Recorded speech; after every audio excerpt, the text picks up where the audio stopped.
El narcotráfico, tanto en Colombia como en México, necesita ejercer control sobre la sociedad y desde ese control establecer algún tipo de relación con las autoridades, tanto políticas como policiales. La lógica es la misma, es un negocio de producción de poder. La esencia es controlar población, ejercer influencia política, porque así es la única manera de reducir riesgos y monopolizar las ganancias del negocio. Una similitud entre Colombia y México es que no son estados que van a colapsar, son estados que tienen potencial de recurso. Esto quiere decir que el estado, cuando se ve amenazado, despliega su aparato coercitivo y le da guerra al narcotráfico, llevando a reducir el alcance de su poder. A pesar de que están produciendo los más altos niveles de cocaína, el poder del narcotráfico, como capacidad de gobernar sociedades, está muy disminuido en ambos países. Sin embargo, hay diferentes factores que hacen que se pueda diferenciar hasta ahora la experiencia de cada uno. El caso mexicano surge de un estado autoritario fuerte, en que la clase política subordinaba a los narcotraficantes cuando existía el PRI, es decir, hasta el año 2000. En Colombia ha existido, desde cuando salió la presión del narcotráfico, un régimen mucho más democrático, sobre todo a partir del 91, pero además existió otra cosa, la guerrilla. Y la guerrilla ha sido importante para el narcotráfico porque obligó a los narcotraficantes a armarse y a controlar territorio.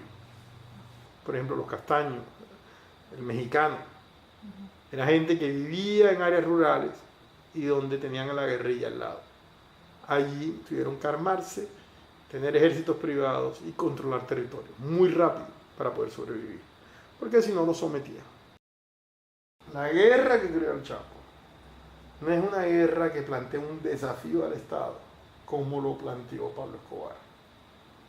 Es decir, el Chapo Guzmán no fue a poner 400, 500 kilos de dinamita, no fue a tumbar un jet, tumbaron un avión, al parecer no se sabe muy bien cómo fue la operación, pero el desafío que le implica desde la segunda ciudad del país al Estado central, como lo hizo Pablo Escobar, nunca lo ha querido hacer el Chapo Guzmán. Escobar quería someter al Estado colombiano a obligarlo a tomar unas decisiones de aceptación del narcotraficante. Es decir, que no es tradición, te lo dejara, que incluso tener su negocio, lo que era inviable en el largo plazo. Pero lo supo hacer la guerra, supo hacerla y de alguna manera doblegó al Estado. Y el mayor símbolo de doblegación del Estado colombiano es que Escobar logró imponer en la Constitución del 91 la no extradición como condición para llegar a un pacto de paz. Chapo Guzmán nunca atentó o puso bombas o comenzó a secuestrar y asesinar a miembros de la élite para obligarlos a que le dieran determinadas concesiones en torno a las leyes sobre el narcotráfico. Además, como una estrategia para negociar, entregarse en una cárcel y someterse a la justicia. Eso nunca se dio en el caso mexicano. Que de hecho en Colombia creo que matan casi 12.000 personas al año, 13.000. México creo que matan 15.000, pero México tiene casi 3 veces más habitantes que Colombia. Más de 3 veces habitantes de Colombia, más de 4 veces.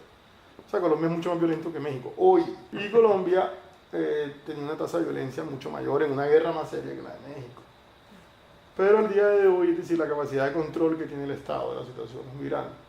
Entonces sí, es muy probable que las bandas acaparen ciertos territorios que antes eran de la FARC. Eso seguro va a pasar, pero lo que uno esperaría es que el nivel de control en comparación a lo que tenía la FARC y la formulación de una amenaza al Estado desde ese control es mucho menor.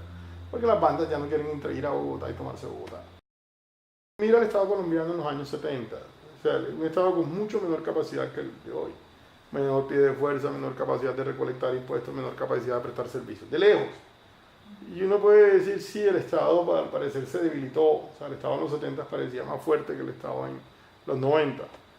Pero si uno analiza, lo que encuentra es que lo que sucedió es que el Estado sufrió una amenaza.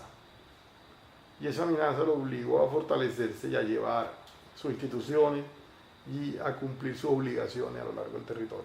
Y esa es la gran paradoja. 20, 30 años, cuando todo esto haya pasado, van a decir, sí, el Estado colombiano terminó de hacerse, fue por el conflicto y por el narcotráfico.